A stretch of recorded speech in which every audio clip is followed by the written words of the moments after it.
that what goes around comes around.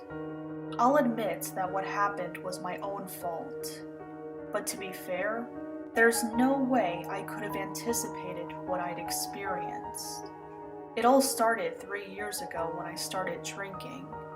I was under a lot of stress from work and was looking for a way to stay calm. I'm not trying to absolve myself. I'm telling you this to help you understand how I got into the nightmare I went through. I had this friend named Jim who told me about this new bar. It was called the Crimson Bar. This place had a signature drink called the Crimson Margarita. Margaritas happened to be my favorite alcoholic drink at the time. So of course, I agreed to go with Jim. The bar was open only at night. Looking back, that should have been a red flag. Jim and I went to the Crimson Bar on Friday night. The building's name was in red neon lights above the entrance. Jim and I went inside and we were surprised by what greeted us. The bar's interior was very old-fashioned. It looked like a tavern from the 1930s. It didn't have TVs, a jukebox, or anything. The only normal thing about the place was the patrons. I figured that the Crimson Bar was one of those themed bars. Jim and I decided to sit at the bar. The bartender welcomed us and asked what we'd like to have. Jim and I ordered the Crimson Margarita. The drink was a deep shade of red. When I picked up the glass, I noticed the margarita smelled weird. It was pretty faint, so I couldn't tell what the smell was. I asked Jim if he noticed the weird smell. He said he didn't and started drinking his margarita. I figured that the Crimson Margarita had a unique ingredient. I took a sip and was amazed by the flavor. It was unlike anything I'd ever tasted. The margarita was so excellent that I gulped the whole thing down. I looked at Jim, who pretty much did the same. It took only 3 drinks for me to get super drunk. For the record, I'm no lightweight. Plus, a margarita doesn't have that much alcohol to begin with, never mind 3. Jim ended up as drunk as me after consuming the same amount. My vision was getting blurry, but I could still see everything.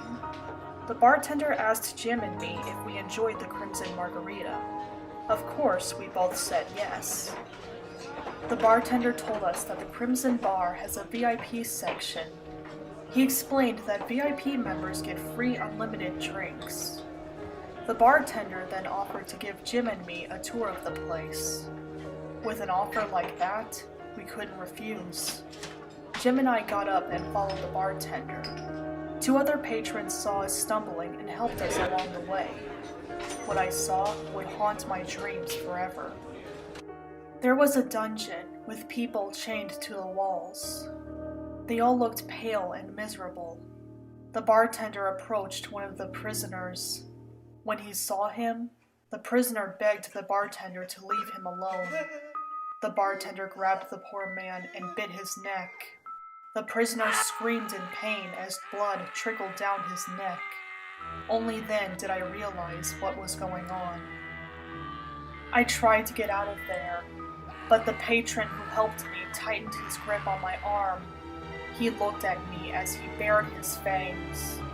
Before the man could bite me, I kicked him in the nuts. He released me to cover his groin, and I booked it out of the Crimson Bar. I don't know how far I got from that place, but I was stopped by a couple of officers. I tried to tell them about the Crimson Bar and what was happening there, but all that came out was drunken slurs. I'd spent the night in jail, but I didn't care. It was better than what could have happened at the Crimson Bar. When I sobered up the following morning, I told the police what had happened. I could tell from their faces that they didn't believe me. Even so, the police couldn't ignore Jim's disappearance. They investigated the Crimson Bar.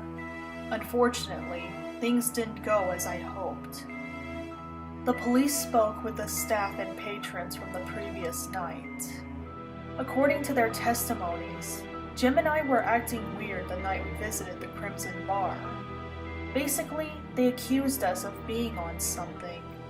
This would explain my claims of imprisonment and murder in the Crimson Bar.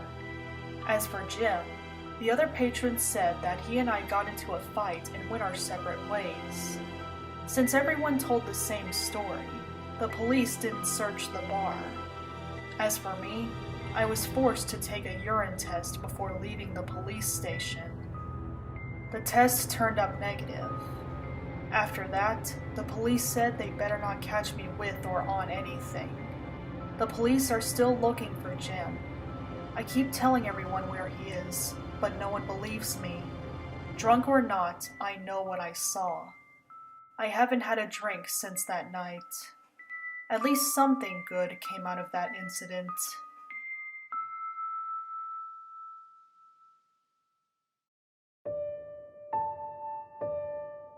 When the flower shop I worked in was closing down, I desperately looked for another job. I found an open position at a flower farm, as luck would have it. When I called the flower farm, they arranged an interview for me. I won't bore you with the details, so I'm going to skip to after I got the job. Due to the flower farm's location, I had to move to the countryside. The house I moved to was smaller than my original home, but the beautiful environment and clean air made it all worth it. By the time I'd settled in, I had a couple of days before my first day on the job. I went for a walk one morning as the weather was pleasant. Behind my house was a vast clearing. I decided to walk in a straight line from my house to avoid getting lost. I didn't expect to find anything, save for a few animals and trees. About 5 minutes into my walk, I spotted something from a distance. As I got closer, I realized that it was a playhouse. Based on its condition, I could tell that it was abandoned a long time ago. As I examined the playhouse further, I noticed other peculiarities. The first was the size of the playhouse. The dimensions were twice the size of a normal one. I would know because I had a playhouse when I was a kid. I also saw that the door and windows were boarded up from the outside. Above the door was a sign that read, Zoey's Playhouse. I concluded that Zoey was the kid who owned this playhouse. What I couldn't understand was what the playhouse was doing there, or, more importantly, why it was boarded up. Since there were no cries for help or smell of rotten meat coming from the playhouse, I thought to leave it be. One day, I was on my break with another employee when I mentioned the playhouse. It turned out that my coworker knew Zoey and her family. About 17 years ago, a family moved into my neighborhood. The family consisted of Zoey, her parents, and her older sister, Jasmine. Zoey's family was once very wealthy, but when the mother's company suddenly went under, they had to move somewhere cheaper. Zoey's playhouse was one of the few things the family had left from their old life. Zoey was spoiled and didn't adapt to her new life. My coworker learned from the parents that they kept the playhouse because it was Zoey's most cherished possession. They thought that by keeping this one thing, Zoey would be content with everything. Sadly, that was not the case. Every day, Zoey complained about the new living situation. The worst of it was how she blamed her mother for everything. Zoey would scream at her mother, accusing her of laziness and not handling her business correctly. She was never punished for her cruelty, as the family believed that it would only make things worse. This went on for days, until the house was finally quiet. The neighbors thought that Zoey had finally calmed down and accepted everything as it was. But then they learned that Zoey was missing. When the police looked into it, they deduced that Zoey had run away. They never found her. Time passed, and Zoey's family managed to get back on their feet. They weren't rich, but they were able to move somewhere better. By then, Zoey was declared dead and was never seen again. I felt sorry for the family. This story explained everything except for one. I'd understand if abandoning the playhouse was the family's attempt to heal from the tragedy. But why blockade it from the outside? My coworker and I couldn't think of a single reason. My coworker told me that he had a crowbar and offered to help solve this mystery. When I saw the boarded-up playhouse, I figured that there was nothing inside except maybe a child-sized dining set or something. But after hearing that story, I had to investigate. For all I knew, there could have been a clue as to what happened to Zoey. The flower farm closed, and my coworker and I drove to his house to retrieve his crowbar. By then, it was dark out, so we had to grab a couple of flashlights too. My coworker and I then parked at my place, and I led him to the playhouse. He was examining the playhouse when we heard a soft voice. My coworker and I froze. We listened quietly, wondering if it was our imagination. When we heard it again, it dawned on us that it was a small child. I shined my flashlight through the window and looked through one of the gaps. Inside was a little girl. She was sitting on her knees, sobbing while facing away from me. Her dress was bloody, and she was covered in bruises. Mortified, I urged my coworker to get the door open. Only when he started prying did the girl turn to me. I gasped when I saw her face. She looked pale and badly beaten. I would have pried those boards off with my bare hands had I not witnessed what the girl did next. She got up, the sound of bones breaking enacted from her joints. Her limbs began to stretch as she crawled towards me. I recoiled as her arm reached out through the window. My coworker dropped his crowbar in fear when he saw what was happening. We retreated to my house and stayed inside until morning.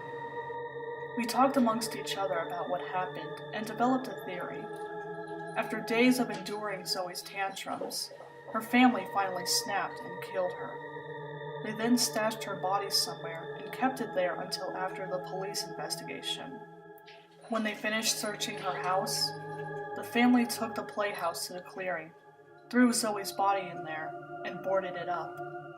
That thing we saw must have been her. Only then did I understand why the playhouse was boarded up. I hope that nobody ever goes near that cursed playhouse again.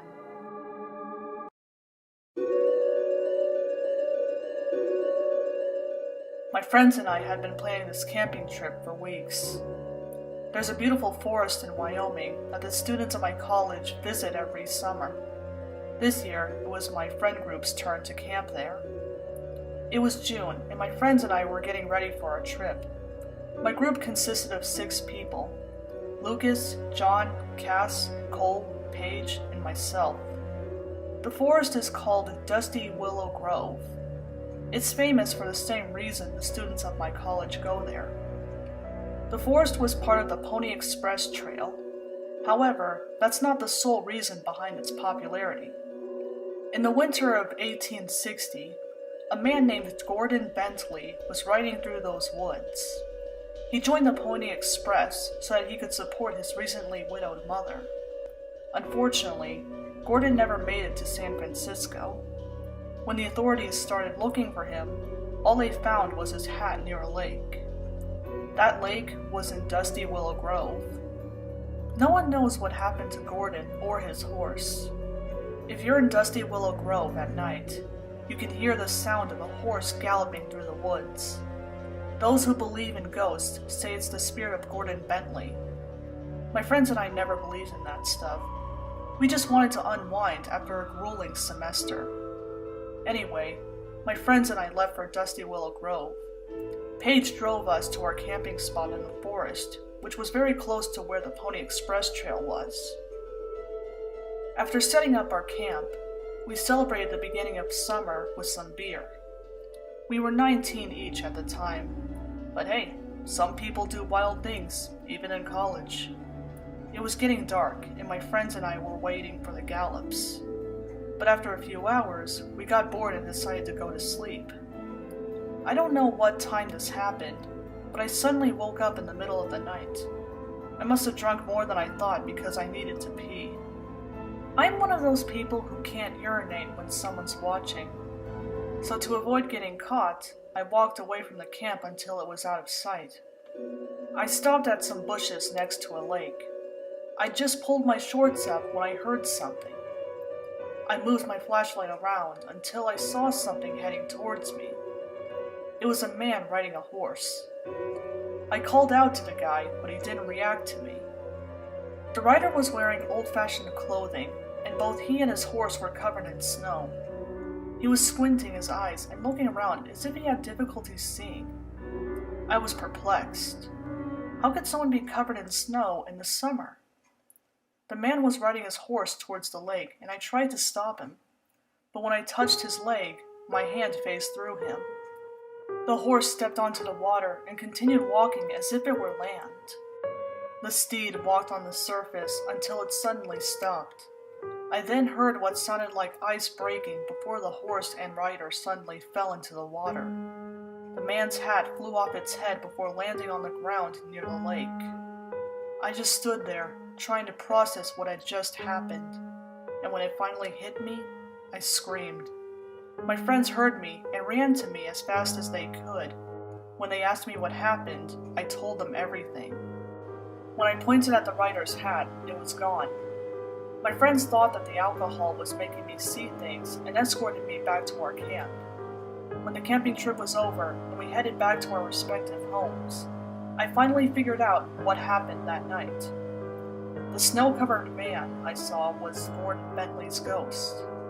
I've heard of spirits of the deceased who repeat their final moments alive.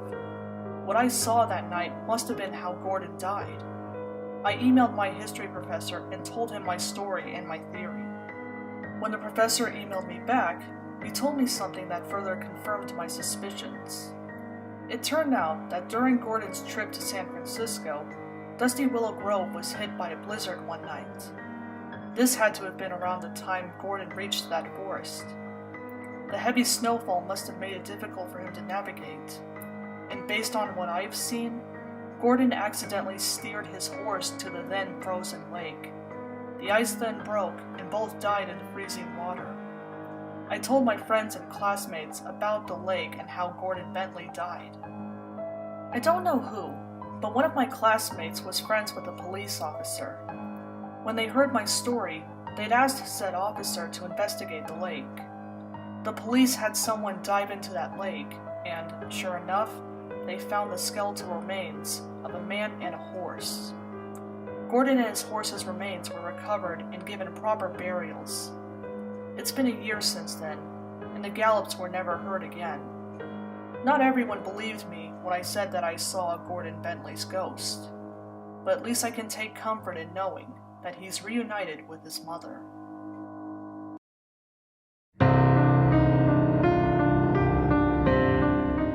Have you ever been to the Globe Theatre? The Lord Chamberlain's men built it in 1599. However, in 1613, the theater burned down during a performance of Henry VIII. It was rebuilt a year later. Being a lifelong fan of Shakespeare, I have dreamed of visiting the Globe Theatre. So when my best friend Molly invited me on a trip to London, I eagerly accepted as my dream was about to come true. But never would I have anticipated things to go down the way they did. Molly and I were on our plane to London when we discussed our plans. Molly agreed to go with me when I said I wanted to visit the Globe Theatre. However, she said that we wouldn't be there by normal means. Instead, we were going to go to the theater at night. Molly was the typical rules are made to be broken kind of person. I asked why she wanted to do that. In response, Molly told me of a legend surrounding the Globe Theatre. In the early 1600s, two friends named Baldwin and Hugh wanted to become actors. When the Globe Theatre opened, the duo vowed to do everything they could to land a part in at least one of the theater's plays. In 1613, Baldwin and Hugh hoped for the lead role of Henry VIII. Baldwin earned the lead role, but Hugh couldn't get one. On the surface, Hugh was happy for his friend, but deep down, he was furious. In a fit of jealousy, Hugh turned to the dark arts. He placed a curse on the theater that would not only ruin the play, but stop anyone from going there again. So, On the night of the play, a cannon suddenly went off, thus starting the fire. Baldwin and his fellow actors died as the flames trapped them on the stage. Hugh went into hiding after that, never to be seen again. Then, when the Globe Theater was rebuilt, strange things started happening at night. It was believed that every night, the spirits of the lost actors reenacted the play they couldn't finish all those years ago. I rolled my eyes, telling Molly that there's no such thing as ghosts. She responded by placing a bet. If I was right and there were no ghosts, I would get $100 from Molly. And if there are spirits in the Globe Theater, I would give her $100. Confident in my beliefs, I accepted. Molly and I broke into the Globe Theater on our first night in London. To our surprise, the front doors weren't locked. I figured that someone from security had forgotten and didn't think much of it. We started by exploring the museum part of the Globe Theater. I walked past the exhibits, admiring the beautiful costumes donned on the mannequins. At some point, I realized that Molly wasn't with me. I quietly called Molly's name as I walked around the room. I stopped at some point to look around when a hand suddenly grabbed me from behind. I nearly jumped out of my skin as I screamed. Only when I quieted down could I hear laughter as the hand released me. I turned around and saw Molly emerging from behind a curtain. I scolded Molly, telling her to keep quiet unless she wanted us to get caught. Molly said that there were no guards or security in the theater. She then turned on her phone's flashlight and shined it around the ceiling. "See? No cameras," Molly said. I was perplexed. Why was the Globe Theater left unprotected like this? Molly suggested jokingly that Baldwin must have scared all the criminals away. Our private tour eventually brought us to the stage. I looked around in awe at the outdoor theater. I almost felt as if I'd gone back in time. Molly got on the stage and told me to do the same. As I did so, the air suddenly felt denser. Molly noticed my reaction and asked if I was okay. I explained that the air somehow felt different. "Now that you mention it, it does feel colder all of a sudden," Molly admitted. No breeze would have hit us, seeing as walls surrounded us.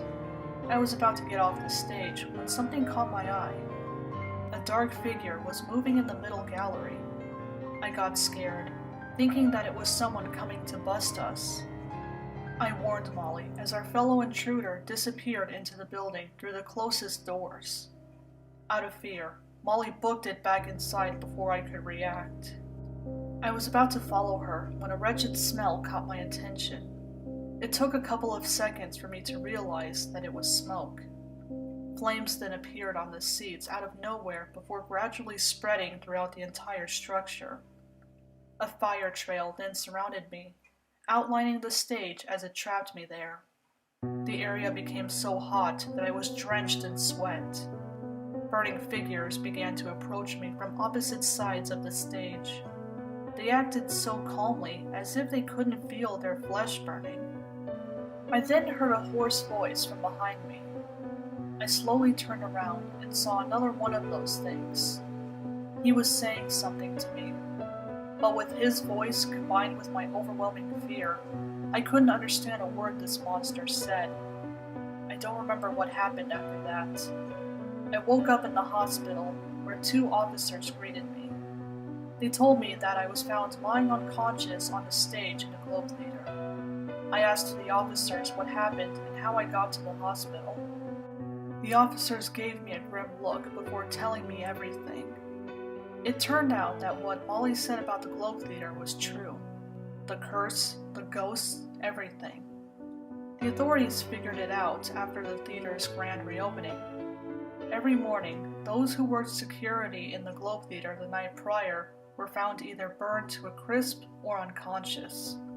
When the police examined the crime scene, they couldn't determine how the fire started. Even stranger was that there were no signs of burn damage anywhere in the theater. When the unconscious employees came to, they started rambling about burning spirits haunting the Globe Theater. Back then, everyone believed that demons invaded the theater. When the king learned about the strange occurrences, he'd sent a priest to bless the Globe Theater. The priest approached the king the following day. The priest confirmed that the spirits were the cast who died in the fire. He was in the middle of blessing the Globe Theater when Baldwin's ghost appeared before him. The spirit told the priest his story and how the curse killed anyone who entered the Globe Theater at night. The church tried everything in its power to help the souls cross over. Sadly, Hugh's curse was too strong to break. Since that day, London's police have surveyed the Globe Theater every night in case the ghosts claimed any more victims. I was able to get out alive. Molly, however, wasn't so lucky. Her charred remains were brought to the morgue before I woke up. I returned to America with my best friend's ashes. I haven't looked at Shakespeare or his work the same way since that night. Don't get me wrong, I still love the bard's plays and poems. But every time I watch a play, I see Baldwin standing on the stage. It wasn't until a few days after the incident that I realized what Baldwin said that night. He was reciting his character's final lines. I hope Hugh is burning in hell for what he'd done to the Globe Theater. Because of him, Baldwin is trapped in an endless cycle of what could have been his most outstanding achievement.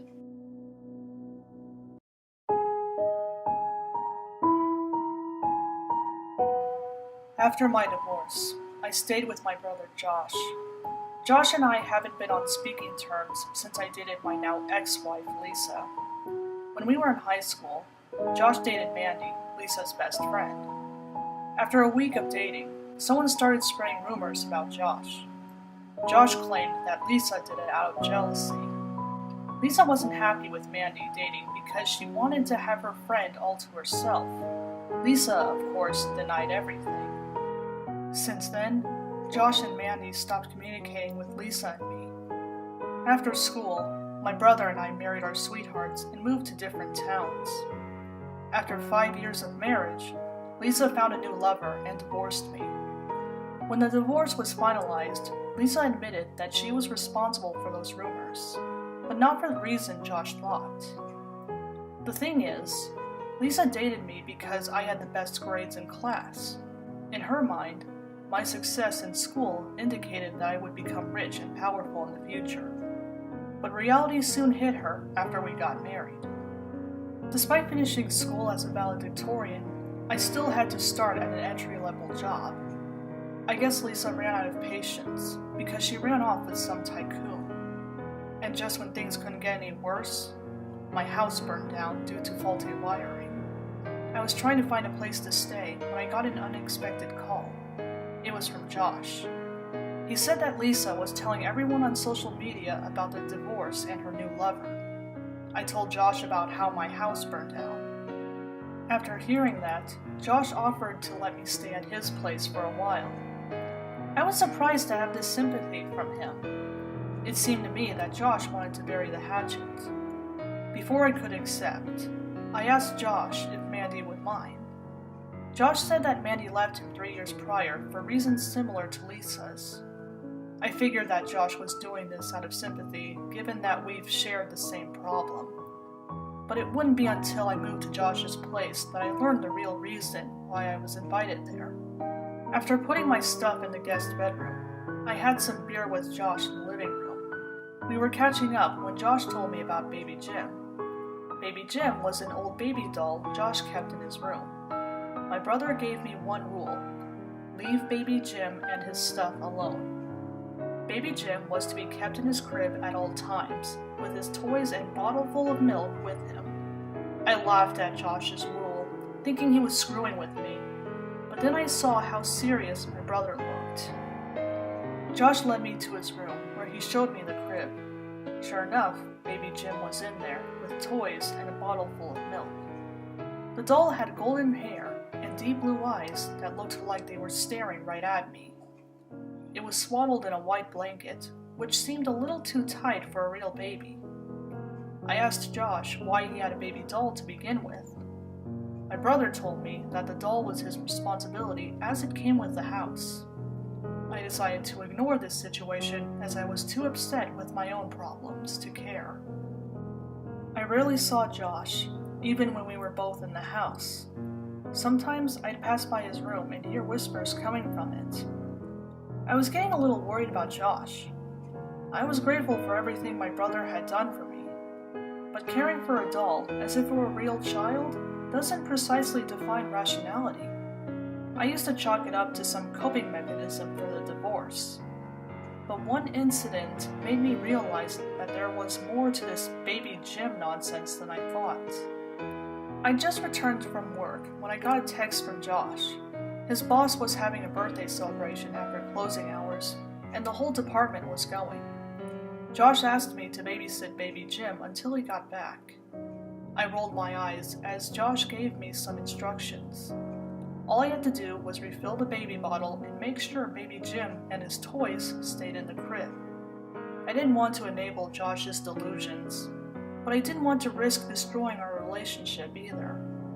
I entered Josh's room and approached baby Jim's crib. The bottle next to the doll was empty, so I took it to the kitchen to refill it. I was heading back up the stairs when I heard a small thud. I headed in the direction where it came from and found myself back in Josh's room. I looked around and saw a picture lying on the floor in front of the dresser. I went to pick it up when I heard it. The unmistakable sound of a baby crying enacted from baby Jim's crib. I can't describe how I felt as I turned to the crib. I looked inside and saw that baby Jim, the doll, was crying. His skin was unnaturally pale, and the doll now looked like a real baby. Fangs began to protrude from the creature's mouth as it thrashed around in its blanket. I screamed as I bolted out of the house and down the sidewalk. Just as I turned to see if the monster was chasing me, I ran into one of the neighbors. He went off on me, asking what's the matter with me. He was about to grab me by the shirt when he noticed the baby bottle on the ground. I was so scared that I forgot I was holding it when I ran. The neighbor's anger quickly subsided, and he asked me where I came from. I told him that I was living with my brother and gave him the address. The neighbor went silent before telling me that I should move out. It turned out that the whole neighborhood knew of baby Jim and tried to avoid Josh's house. The house that my brother lived in had a dark history. A history that Josh either didn't know about or didn't believe in. Many years ago, a couple named Clay and Rebecca Masterson lived in that house. They'd been trying to have a baby for a long time. At some point, Clay decided to seek help from black magic. Without telling his wife, Clay consulted a warlock who agreed to help him. All he had to do was bring a baby doll to him. Clay brought a baby doll to the warlock the next day. It was the same one baby Jim was when I first saw him. The warlock casted a spell on the doll, which, according to him, would turn it into a real baby. Clay thanked the warlock before returning home with his future child. Rebecca was furious with her husband when he told her everything. But after some convincing, Rebecca agreed to go along with it. The spell did work, but not in the way the Mastersons expected. When the doll came to life, it took the hideous form I saw it in earlier. It ran around the house, wrecking everything and sometimes attacking the couple. Rebecca demanded that Clay get rid of the monstrosity. He, however, refused to do so as he loved baby Jim. It seemed that Clay's desperation for a child was so severe that he was willing to look past baby Jim's antics. Fed up, Rebecca packed her things and moved in with her brother. Clay didn't care so long as he had the child, if you would even call it that. Years passed, and Clay continued to care for baby Jim. But one fateful day, something went wrong and baby Jim killed Clay in his sleep. After that, whoever moved into that house had to care for baby Jim, just like Josh. This must have been the real reason why Mandy left my brother. I'm now living in a hotel until my house gets repaired. Josh never contacted me after that day. I tried to call him, but he never picked up. Josh probably felt guilty for dragging me into that mess. All I can do is hope that he escapes baby Jim before it's too late.